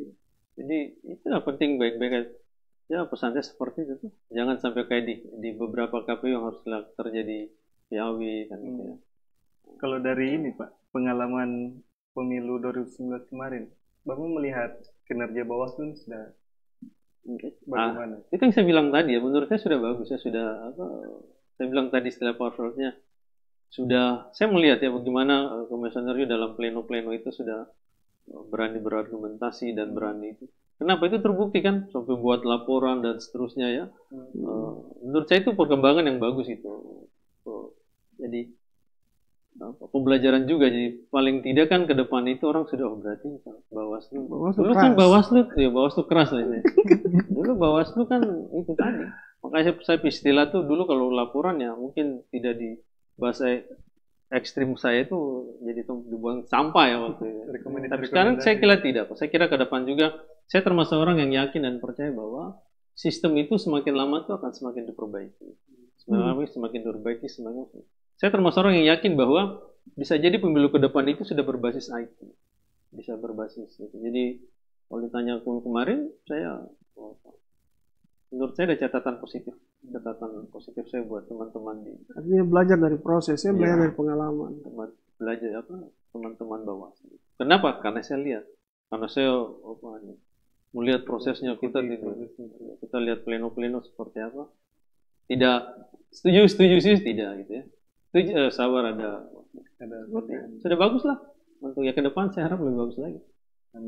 Kalau Pak Gabriel kalau saya mungkin yang bisa diperkuat itu mungkin soal regulasi. Coba nanti Bawaslu berpikir untuk kira-kira setiap pelanggaran itu ada dia punya regulasi atau sanksi hukumnya yang mungkin bisa memberikan efek jerah, dan itu tugas Bawaslu sampai ke pusat untuk mendorong itu supaya ada perbaikan di regulasi begitu. Itu yang pertama. Lalu yang kedua, tetap bangun kerjasama dengan seluruh stakeholders, baik dengan KPU, juga dengan kepolisian, kejaksaan, tokoh-tokoh agama, baik di gereja, di masjid, di mana saja tokoh-tokoh adat, itu perlu ada komunikasi. Karena komunikasi dan koordinasi ini penting. Itu kunci untuk menjalin kemitraan. Lalu yang ketiga bagi saya, harus Bawaslu Kota Jayapura ini membangun kesadaran kritis warga. Nah, kesadaran kritis warga ini itu apa? Tentang demokratisasi. Nah, bagi saya kesadaran tentang hukum ini penting juga. Bagaimana kalau Anda buat ini, efek jerahnya ini, pelanggaran hukumnya seperti ini. Kalau Anda lakukan begini, ya itu kesadaran kritis terhadap demokrasi pada warga, itu Bawaslu harus lakukan itu. Ya mungkin programnya sudah ada, tapi saya pikir dikembangkan lagi lah, biar lebih kreatif kan. Lalu yang kedua, itu terkait dengan hak dan kewajiban. Orang selalu menuntut, itu hak saya, hak politik. Betul, hak politik, tapi Anda ingat Anda punya kewajiban politik. Anda mengerti tidak tentang politik. Kalau kita ngomong-ngomong hak dan hak saja, ada juga kewajiban politik. Iya. Kalau Anda mengakui hak politik, hak dipilih dan hak memilih, maka kewajiban politik Anda terdaftar sebagai pemilih.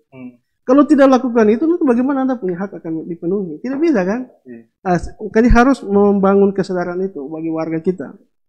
Jadi terus yang ketiga, lakukanlah terus literasi demokrasi. Saya kira program itu sudah jalan, diperkuat, dipermantap untuk memasuki dunia kampus. Karena kampus adalah pemilih pemula. Pemilih-pemilih muda yang perlu untuk diberi pemahaman politik yang baik, karena mereka itu kader pemimpin bangsa. masuk kampus supaya mereka ini diberi pendidikan politik praktis. Kalau di FISIP jelas mereka sudah belajar.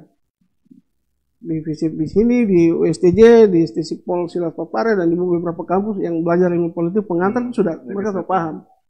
Tapi paling tidak di tempat lain, kampus-kampus juga harus masuk, Bawaslu masuk.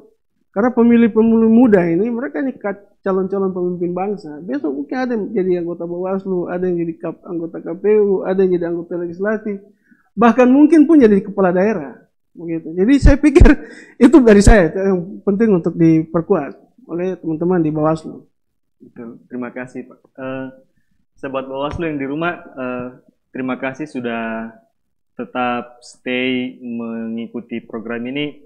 Mungkin kita akan masuk ke pertanyaan di FB Pak. Ada dapat pertanyaan dari Facebook. Oh iya. Kita akan menjawabnya.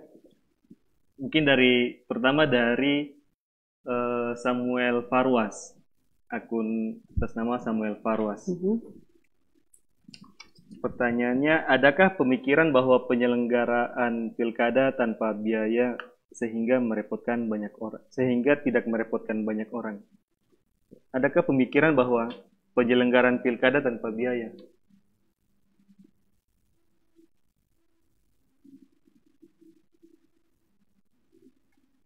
Ditujukan ke siapa nih?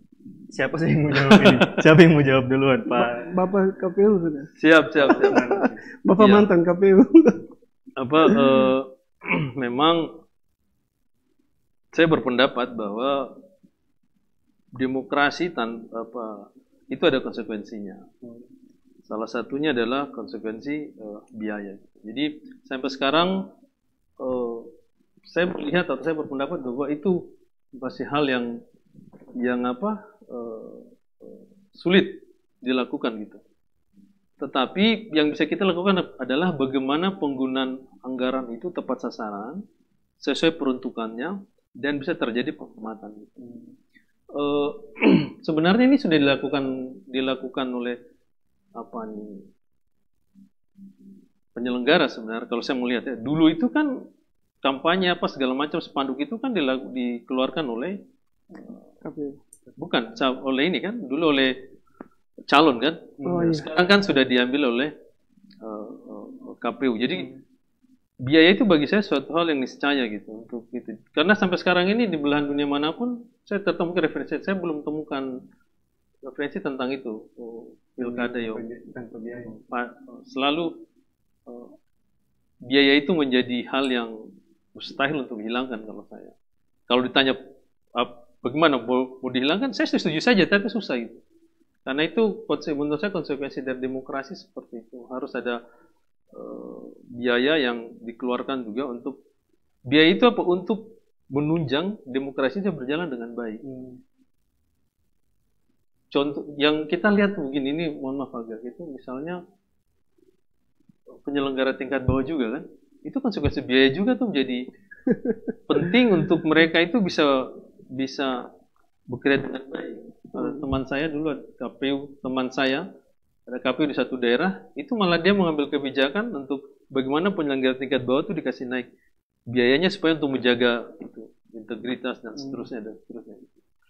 Jadi kalau saya itu biaya itu harus ini. Kalau kami dulu pernah melakukan itu kita rasionalisasi anggaran, itu terjadi perdebatan serius, sengit sekali. Jadi anggaran sekian kita rasionalisasi dan berkurang, dan itu menjadi suatu itu. Karena berkurang itu kan kita kembalikan ke kas negara. Jadi kalau pertanyaan dari Pak Samuel bahwa apakah ada pemikiran atau itu, kalau saya menurut saya berat sulit, karena tetap catatannya tuh gini, biaya ada, tetapi peruntungannya tuh jelas, penggunaannya itu tepat sasaran, dan sehingga bisa terjadi lebih efisien dalam saya berpendapat seperti itu. Efektif dan efisien. Efektif dalam waktu, efisien dalam penggunaan anggaran. Kalau Pak Gabriel ada? Ya, pertama saya apresiasi buat beliau ini, pertanyaannya cukup bagus, kritis. Jadi pertanyaan kan apakah ada pemikiran? Maaf, bagi saya begini, itu konsekuensi sebuah demokrasi. Maaf, saya minum dulu. Iya, Pak. Tenggorokan Silakan, kering. Pak. Jadi saya pikir memang agak sulit untuk kita katakan bahwa pemilu tanpa uang itu agak sulit. Karena semua aspek itu harus dibiayai. Ini jadi persoalan. Tidak akan mungkin orang itu mau bekerja tanpa ada honornya, begitu. Kecuali mungkin kami duduk diskusi seperti ini. Saya pikir ini sesuatu yang merujuk dari pertanyaan beliau tadi, bahwa kepedulian kami terhadap demokrasi tanpa bayar itu tidak ada soal. Bukan karena ada uang baru kami datang, tidak. Saya pikir ini kami punya pengalaman-pengalaman yang saya pikir ini menjadi pelajaran penting. Jadi ada aspek-aspek yang bisa dibiayai, ada juga yang tidak. Jadi bukan segala sesuatu itu total tanpa biaya, itu tidak mungkin. Tapi ada dalam semua proses itu, ada yang memang tidak dibiayai, tapi ada juga yang bisa dibiayai. Nah begitu. Jadi mungkin ada sosialisasi yang tidak perlu keluarkan uang. Dan itu memang kita tidak perlu keluarkan uang. Dan itu yang dimaksudkan Pak Usman tadi, bahwa memang ini tidak perlu kita, itu ada penghematan di bagian-bagian tertentu. Jadi kalau kita bilang tanpa biaya sama sekali, itu mungkin sesuatu yang mimpi. Betul.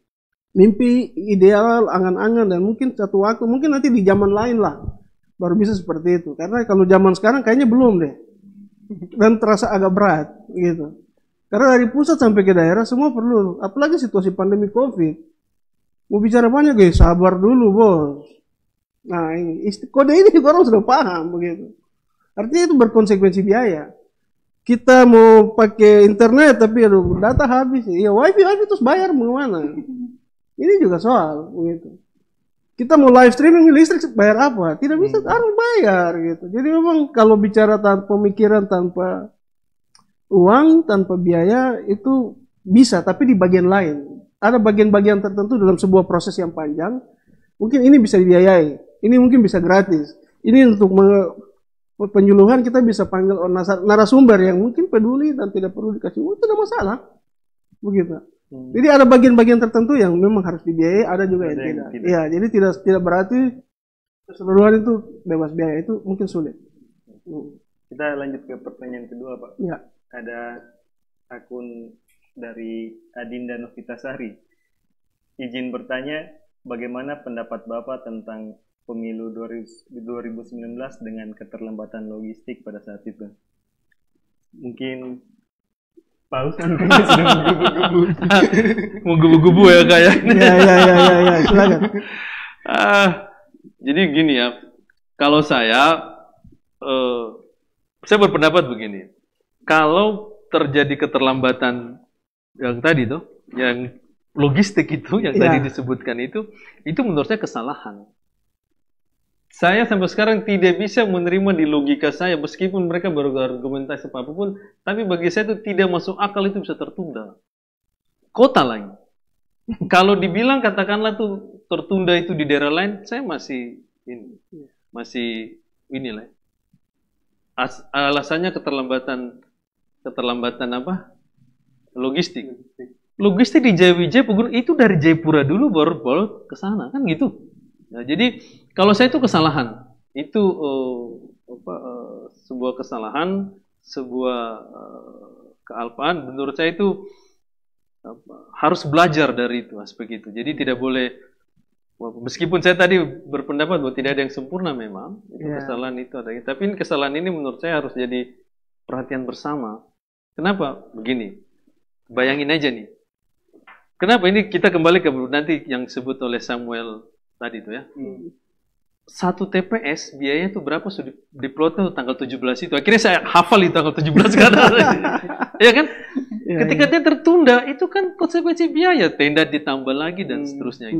Kalau pendapat dari Adinda Novitasari ya, bertanya tentang bagaimana, kalau saya itu suatu kesalahan, suatu keteledoran gitu. Karena itu hal yang prinsip. Saya berani bilang begini karena saya dulu di komisioner itu bagian ini, teknik dan logistik. Itu bagian. Jadi itu memang kalau makanya saya tadi diskusi dengan Pak Ketua tadi di bawah, menurut saya itu memang leader itu menjadi penting. Kami dulu tuh begitu juga. Tapi ketika ketua saat itu melihat bahwa tidak bisa, dia tambah orang. Dan tidak ada sumber daya yang kurang di kota ini. Kalau mau tenaga bisa sampaikan ke Pak Giril, mahasiswa itu kan kerja yang volunteer ya bisa dikatakan ya kan penting gitu. Jadi itu kalau ditanya tentang itu menurut saya itu kesalahan. Itu kesalahan, itu sesuatu yang fatal. Jadi karena itu sangat itu kota lagi. Sekali lagi kota lagi. Kalau itu di sana di tempat lain ya orang bilang kota tuh barometer. Kalau orang Jawa, orang bahkan pejabat kita bilang kota itu wajahnya Papua gitu ya. Nah, begitu orang sana kota saja begitu, bagaimana yang lain.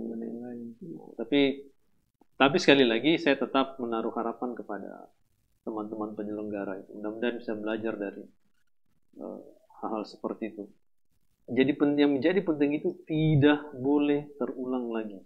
Makanya kita butuh data, belajar dari kesalahan. Ini kan harus didata ini. Jadi orang bekerja terus ingat dulu data itu menjadi penting untuk melakukan langkah-langkah selanjutnya untuk lebih baik. Saya berpendapat seperti itu. Kalau Pak Gabriel. Baik, pemikiran saya sederhana saja. Kita harus berangkat dari data dan fakta. Fakta seperti pertanyaan Adinda tadi bahwa logistik itu terlambat. Maka harus didata. Didata lalu dibuatkan perencanaan yang baik sehingga ke depan kita belajar dari pengalaman yang buruk. Ya ada pepatah bilang apa ya? Pengalaman itu guru terbaik. Jadi pengalaman ini entah disengaja atau tidak, bernuansa politis atau tidak, tapi itu fakta. Kita harus belajar dari pengalaman buruk ini. Yang ini memang membuat semua orang itu merasa terkejut, terasa tidak masuk akal, rasa seperti sesuatu yang aneh, tapi nyata. Begitu.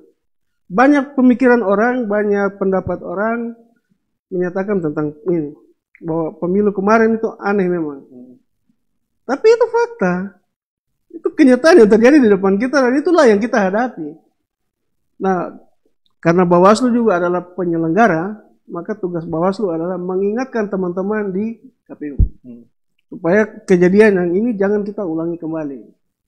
Minimal kita punya rambu-rambu, kita punya lampu kuning, bila perlu lampu merah satu kali. Untuk mengingatkan kita bahwa ini fatal. Begitu. Ini sesuatu yang tidak boleh lagi terjadi. Mungkin begitu. Kita harus belajar dari pengalaman. Supaya kita mengharapkan demokrasi yang baik, berintegritas, apa yang kita semua sama-sama harapkan, kita rindukan, itu bisa kita wujudkan di Kota Jayapura. Ada lagi Pak, dari akun atas nama Caken Matulesi. Iya. Mohon pencerahannya kepada dua narasumber, apakah banyaknya kasus yang terjadi dalam proses pengelolaan DPT di Kota Jayapura merupakan dampak dari kenaikan kursi pada Pileg 2014, yang mana dari 30 kursi naik menjadi 40 kursi. Mohon pencerahannya. 2014. Mungkin ke Pak Usman mungkin ya, yang bersentuhan langsung. Caken ini kalau tidak salah satu panwas ya. Kalau secatatan seperti itu.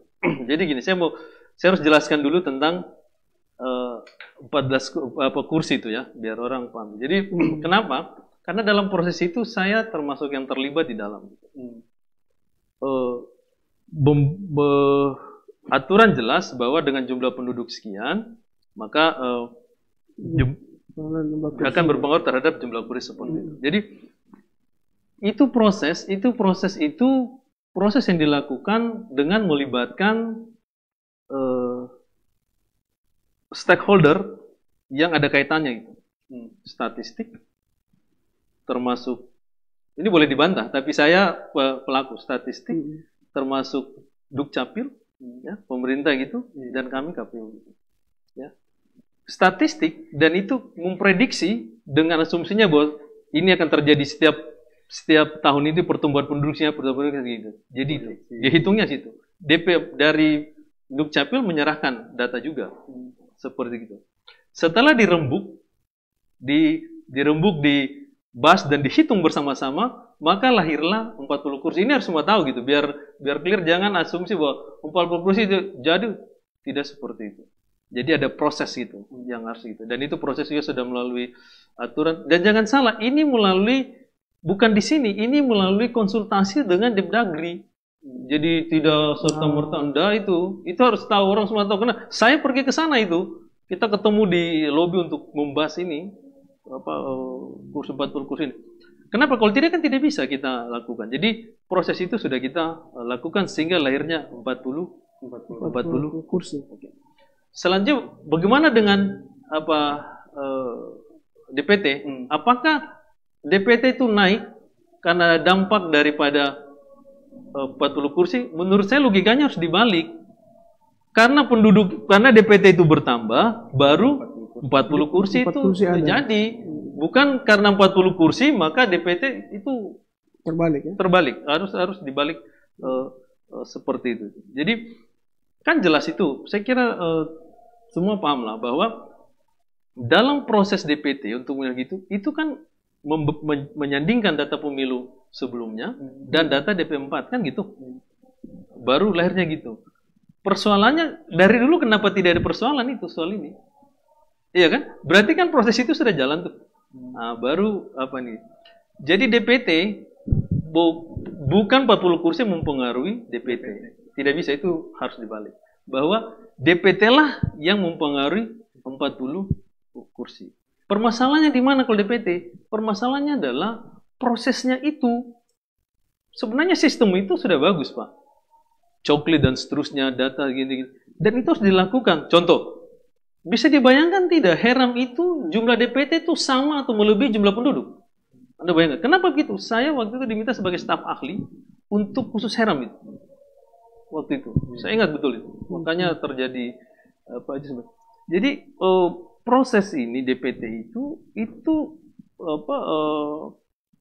harus dilakukan itu sesuai dengan ini aja, sesuai dengan petunjuknya kan jelas itu sebenarnya. Makanya kerja di itu menurut saya tidak terlalu ini. Data itu disandingkan, dilihat dan dicoret-coret ada gitu-gitu. Ya sudah segitu. Nah, baru dilihat itu. Kalau mau jadi jangan karena 40 kursi itu jadi bagaimana cara pun kita tidak bisa seperti itu. Mungkin dibilang Pak Usman kan dulu gini. Saya bilang karena saya dulu pelaku loh. Saya ingat itu kalau kita duduk hitung, kita panggil gitu. Jadi saya harus sampaikan ini karena saya pernah ditelepon menanyakan itu. Jadi terus di sini saya tidak, kita bawa ke Depdagri. Bagaimana mau setuju kalau Depdagri tidak setuju? Harus dari iya kan? Jadi proses sudah ini. Jadi DPT bukan karena jumlah kursi terus DPT meningkat, tidak bisa. Harus dibalik. Karena DPT lah jumlah penduduk itu ya, itu baru berpengaruh terhadap dia. Nanti kalau kita bicara panjang lagi tuh banyak lah, tapi nanti di lain waktu itu. Kalau kita bicara kepentingan lagi, tidak mengurainya itu susah gitu.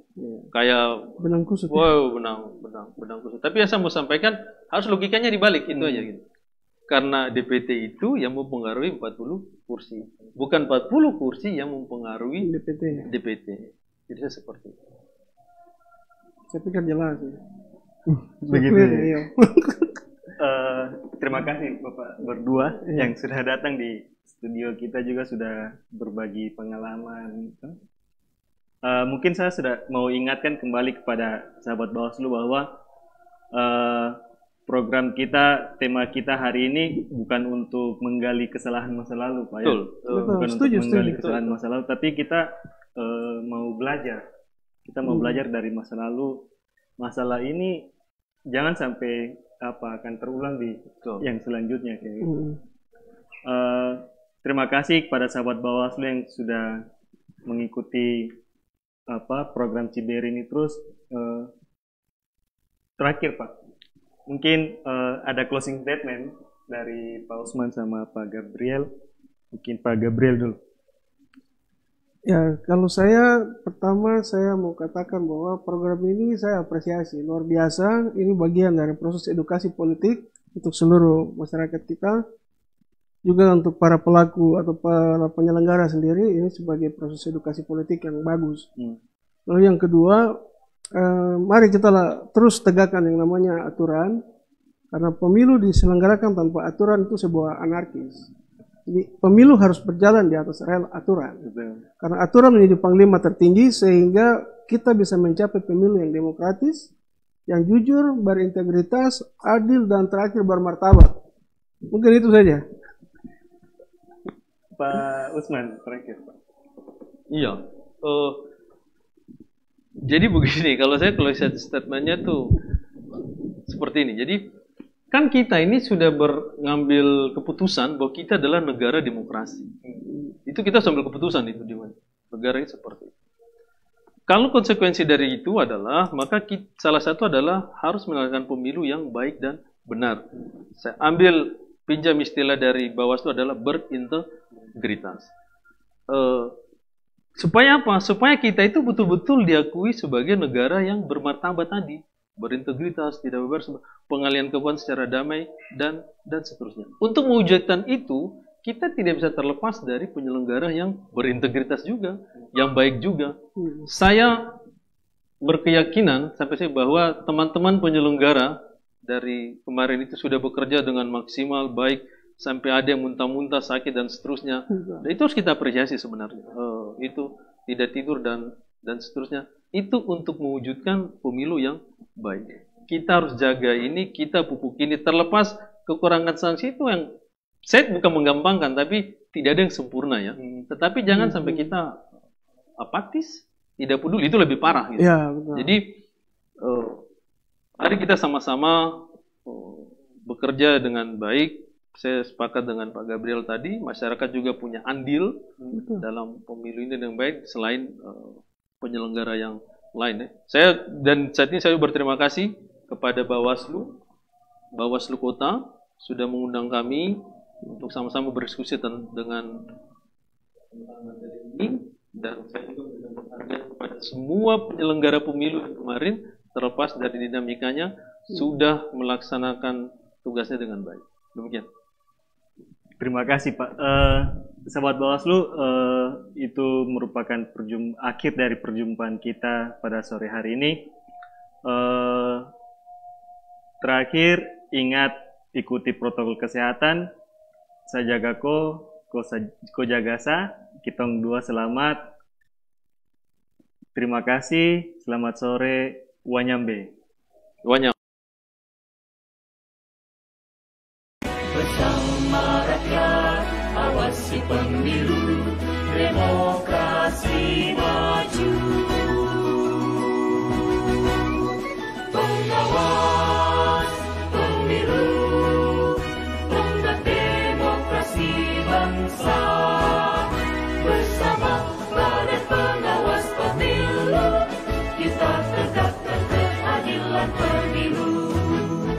Pengawas pemilu, tonggak demokrasi bangsa. Bersama Badan Pengawas Pemilu, kita tegakkan keadilan pemilu. Kita tegakkan